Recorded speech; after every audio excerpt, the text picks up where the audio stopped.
नमस्कार, आप देख रहे हैं खास बात इंडिया। मैं हूं संजय सिन्हा और हम आज करेंगे राजनीति पर खास चर्चा। जहां तक मगरबी बंगाल, पश्चिम बंगाल का सवाल है तो पश्चिम बंगाल में अभी चुनाव हुआ, नगर पालिका चुनाव अभी संपन्न हुआ। उससे पहले नगर निगमों का चुनाव हुआ जिसमें तृणमूल कांग्रेस को भारी सफलता मिली और इस सफलता पर कई तरह के सवालिया निशान भी लग रहे हैं, ये बात अलग है। लेकिन मैं आपको इतना बता दूं कि एक भारी सफलता मिली है यहाँ और तृणमूल कांग्रेस बेहद खुश नज़र आ रही है। और इसी के बीच लोग विकल्प की तलाश में भी रहते हैं और कुछ लोगों का ये भी कहना है कि उन्हें सही विकल्प नहीं मिलता है।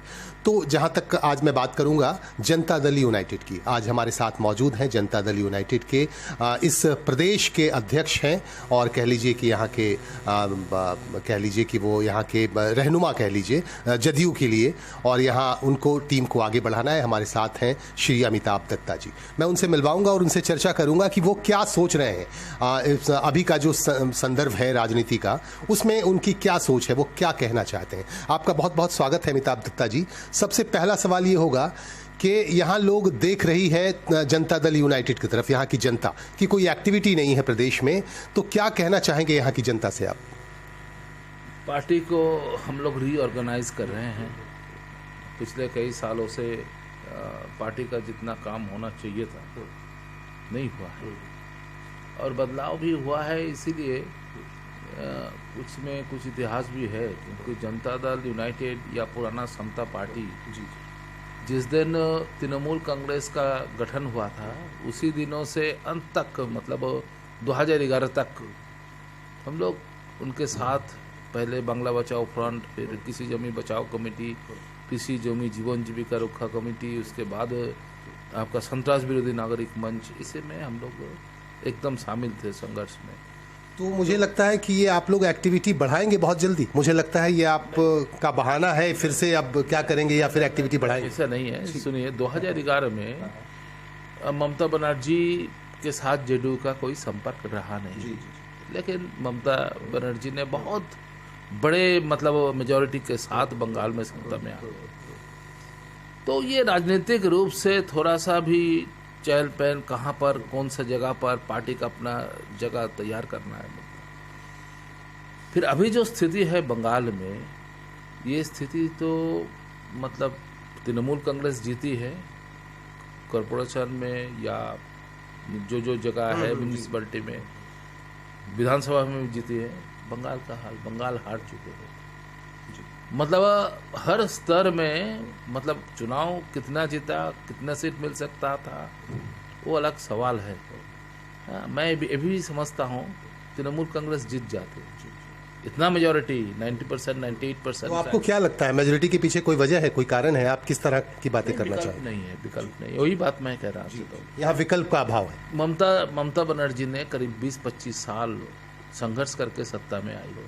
पहला 5 साल तो हनीमून पीरियड कह दीजिए, तो उसके बाद 5 साल लोग समझ गए बंगाल का कोई विकास नहीं, कोई प्रगति नहीं, कानून व्यवस्था नहीं है और इतना भ्रष्टाचारी सरकार पूरा देश में कहीं है कि नहीं मुझे पता नहीं है। जो ममता बनर्जी ने खुद बंगला में कहा जाता था, जो सततार प्रतीक, मतलब सिंबल ऑफ ऑनेस्टी थी ममता बनर्जी, तो अभी भी तो वही है वो।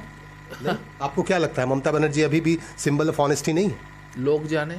अच्छा, नहीं, आपका क्या कहना है? के लोग लिखते क्यों नहीं है? पहले तो लिखा जाता था ना हर दीवार में, तब मैं उसको कहना चाहता हूँ आप लिखो भी।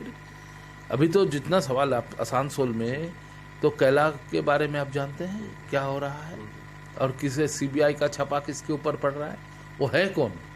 अगर ममता बनर्जी का परिवार में जो लोग आज का नाम सुनाई देते हैं वो लोग है कौन? ये सवाल तो बंगाल के लोग पूछते हैं ना।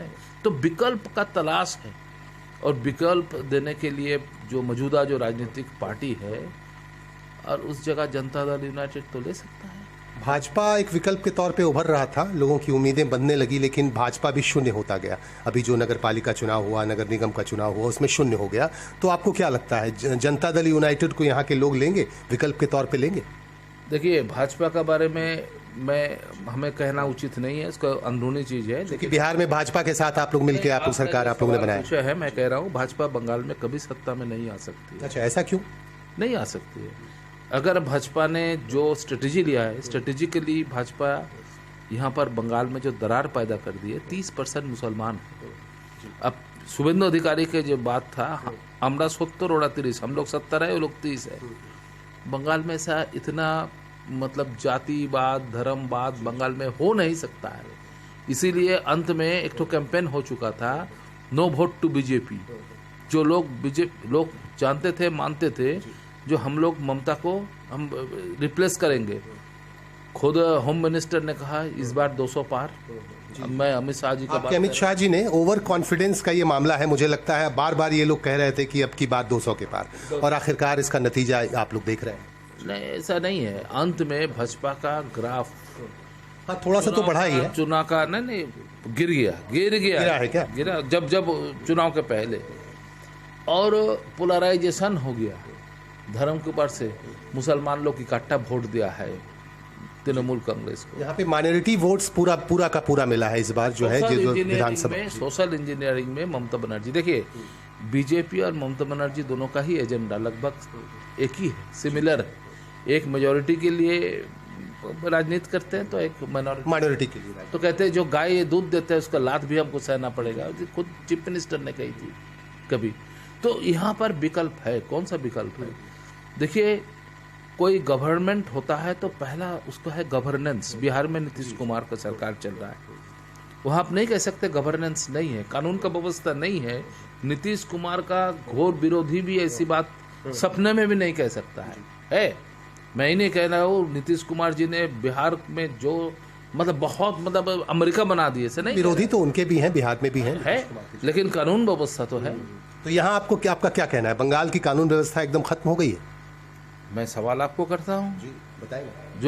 जो यहाँ का लोग अगर कहते हैं हर पोस्टिंग पैसा लेके होता है, हर तोलाबाजी चला जाता है कोई एक निर्दिष्ट आदमी के पास परिवार की, तो कौन सा कानून व्यवस्था गवर्नेंस के बात आप कहते हैं? थाना में एक पोस्टिंग होता है, उसका अपना एबिलिटी के ऊपर नहीं, पैसा के बलबूत पर पहले तो होता था, लेकिन अभी समुच्चा कोई ट्रांसफर होता है पैसे के बलबूते पर। यही तो बात चल रहा है पूरा बंगाल में। आपका मानना है कि यहाँ भ्रष्टाचार अभी भी है बंगाल में, मगरबी बंगाल में, पश्चिम बंगाल में भ्रष्टाचार है और अभी भी कानून व्यवस्था बहुत लचर है, ऐसा आपका मानना है ना? मैं कह रहा हूँ भ्रष्टाचार के ऊपर बंगाल कौन सा इंडस्ट्री आपका आसनसोल में हुआ है, दुर्गापुर में हुआ है, कौन सा इंडस्ट्री चल रहा है? आप तो बात करेंगे कोल माफिया का, बात करेंगे स्टील माफिया का, आप तो बात करेंगे वो गाय पचार के बात करेंगे। 100 दिन का काम आपको हिसाब में तो बढ़िया है, कौन सा काम हो रहा है गांव देहात में? मैं सवाल आपको पूछता हूँ। अच्छा, जो रास्ता सड़क बनता है, बिजली सड़क पानी अगर अहम मुद्दा है तो सड़क बनता है, 6 महीना के बाद वो सड़क खत्म हो जाता है, दिखाई देता है चकाचक। 6 महीना नहीं टिकता। बिहार में जाइए, थोड़ा कितना दूर है यहाँ से, झारखंड में जाइए, झारखंड का सड़क, बिहार का सड़क और बंगाल के सड़क में फर्क आपको दिखाई नहीं देता है, तो आप ही कहेंगे विकास है। तो लोग को मालूम है, देखिए अगर नहीं चलेगा, देश नहीं चलेगा, सरकार नहीं चलेगा तो रोटी रोजी आगे नहीं। बीजेपी का प्रॉब्लम है, तकलीफ है, जो मुद्दे को लेके उत्तर प्रदेश में चुनाव जीते है, जो मुद्दे लेके वो मध्य प्रदेश, वो बंगाल में लागू नहीं होगा। हर स्टेट अलग अलग है। अब तमिलनाडु में आप सक्सेस नहीं हुए है ना, अब केरला में सक्सेस नहीं हुए, अगर आप त्रिपुरा में सक्सेस हुए और वही मॉडल, स्ट्रेटेजी की फेलियर है भाजपा ऑल्टरनेटिव नहीं बन पाया, नहीं बन पाएगा। हर स्टेट की स्ट्रेटजी अलग अलग होती है, वहाँ की सोच अलग होती है, भावना अलग होती है। मुझे लगता है इसका भी इस बार बहुत बड़ा सवाल रहा विधानसभा चुनाव जो हुआ, और इसमें बहुत बहुमत से जीती ये सरकार। तो ये आपने सही कहा कि हर स्टेट का अलग अलग स्ट्रेटजी होता है, लोगों की सोच अलग होती है, भावना अलग होता है। तो अभी क्या है, ममता बनर्जी अभी लगातार प्रयास कर रही हैं कि प्रधानमंत्री की गद्दी तक वो पहुँचे। वो अपील कर रही हैं पूरे देश के लोगों से कि मुझे प्रधानमंत्री की गद्दी तक पहुँचाओ। आपका क्या कहना है इसमें? मैंने पहले बात आपका जो आप बात देते थे उसको मैं बता देता हूँ। जी बताइए। फेडरल ऑफ इंडियन स्टेट्स, ये समझना चाहिए, यूनाइटेड स्टेट नहीं है ये।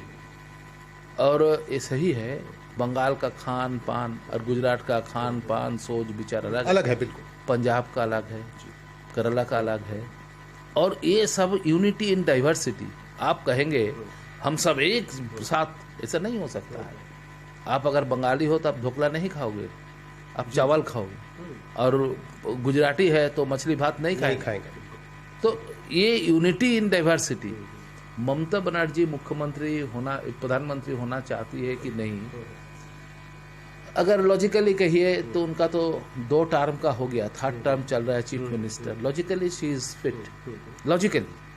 तृणमूल कांग्रेस तो देश में है नहीं, तो तृणमूल कांग्रेस अगर नहीं है तो उसको मेजोरिटी कहाँ से मिलेगा? तो हर देश में फैला रही हैं, गोवा जा रही हैं, उत्तर प्रदेश जा रही हैं, लगातार वो कैंपेनिंग कर रही हैं। लोकतंत्र में उनके हक है, सबका सोच है, विचार है, सपना है, उसमें कौन किसको टक्कर दे सकता है? वो तो सही कर रही है वो।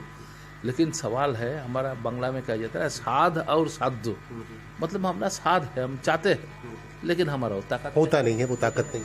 अगर तृणमूल कांग्रेस देश भर छा जाए, अगर गोवा में मिनिस्ट्री बना लिए, और तो कहीं चुनाव तो लड़े नहीं, चुनाव पंजाब में नहीं है, गोवा में, पंजाब में भी नहीं। यूपी में ममता बनर्जी गई, अखिलेश यादव के साथ किया है।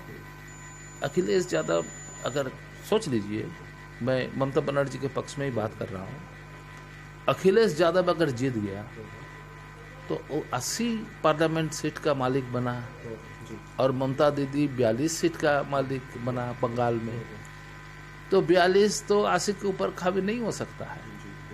तो अगर इसी में भी आप सोच लीजिए तो ममता बनर्जी तो नहीं, उसका क्लेम नहीं आगे बढ़ सकता, नहीं आगे बढ़ सकता है। चलिए, एक देखिए अहम सवाल है दत्ता साहब, लोकसभा चुनाव होना है, उपचुनाव होना है। आपको पता है कि यहाँ के जो सांसद थे बाबुल सुप्रियो, उन्होंने तृणमूल कांग्रेस का दामन थाम लिया, तो यहाँ का सीट खाली हो गया है।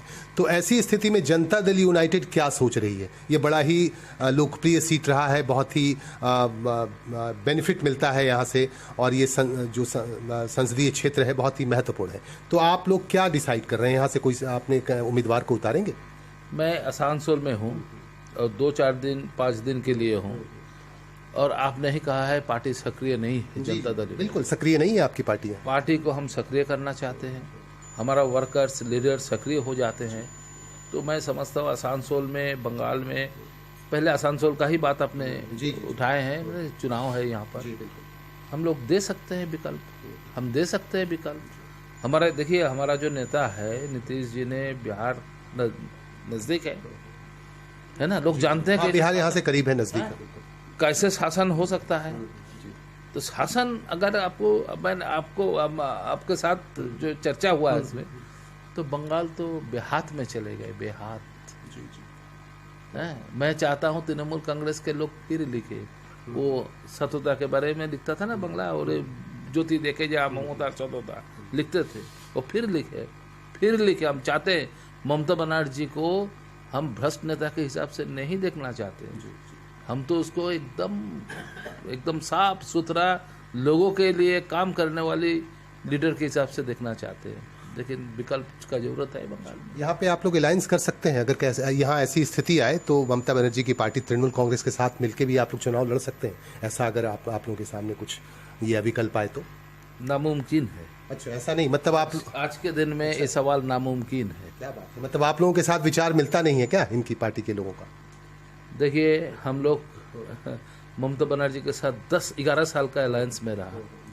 अभी ममता बनर्जी मुख्यमंत्री है, हमारा एक पंचायत भी नहीं है बंगाल में। अगर टाटा जी ने उनका, या अंबानी जी ने उनका बेटे के शादी में आपको बुलाया तो आप स्वागत है, नहीं तो आप जबरदस्ती तो नहीं घुसेंगे। जी। नहीं, अगर आपके सामने ऐसा प्रपोजल आता है ममता बनर्जी की तरफ से कि आप हम लोगों के साथ आइए बंगाल में, एक साथ हम चुनाव लड़ेंगे, इस तरह से भविष्य में अगर प्रपोजल आता है तो आप क्या डिसीजन लेंगे? पहले तो आए।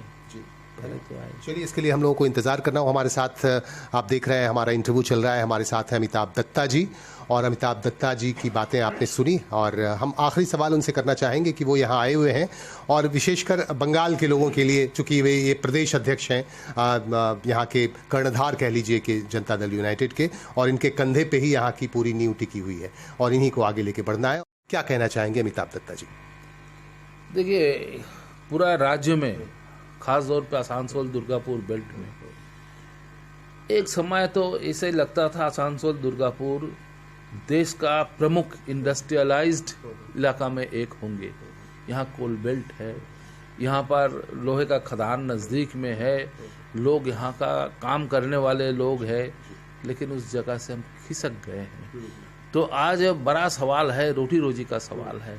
आज इंसान जिए कैसे? बिना रोटी रोजी इंसान आप 500 रुपया करके महीना में और उसको देंगे, ये कितना दिन दे सकते हैं? और 500 रुपया से क्या होगा? तो अभी यहाँ पर शिक्षा का जरूरत है, बढ़िया ढंग का, जो शिक्षा केवल इंग्लिश मीडियम वाला शिक्षा नहीं है, जिसके साथ अपना रोटी रोजी वाला शिक्षा मिलेगा। टेक्निकल एजुकेशन, टेक्निकल नहीं, तो जिसको स्किल डेवलपमेंट, स्किल डेवलपमेंट वाली, स्किल, टेक्निकल का कोई मतलब नहीं, अब इंजीनियर का कोई मतलब नहीं है, अब स्किल डेवलपमेंट होना चाहिए। लेकिन सबसे पहले बंगाल का प्रदेश में जो सरकार है वो यहाँ पर शासन व्यवस्था कायम करे। ये तोला तृणमूल कांग्रेस आज तोलामूल कांग्रेस में परिवर्तित हुआ है। तो ममता बनर्जी चीफ मिनिस्टर है, उन्होंने अगर आपके माध्यम से भी बात गए, जो आप करो, कुछ तो करो, आप सत्ता में रहो और सबको खत्म कर दो, उससे बेहतर है आप कुछ करो। उसी में आपका सत्ता खतरे में आए तो भी आए, लेकिन आप करो कुछ।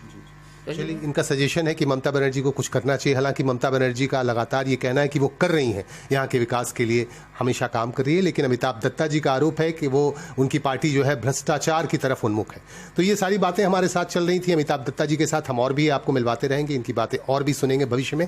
और इनका बहुत बहुत धन्यवाद, अमिताभ दत्ता जी का हमारे साथ थे और बातें आप सुन रहे हैं। और आपने अपनी प्रतिक्रिया भी ज़रूर हमें दीजिएगा, और आप सीधे सीधे हमें फ़ोन कर सकते हैं, हमें कमेंट कर सकते हैं, और इस इंटरव्यू की प्रतिक्रिया आप ज़रूर दें।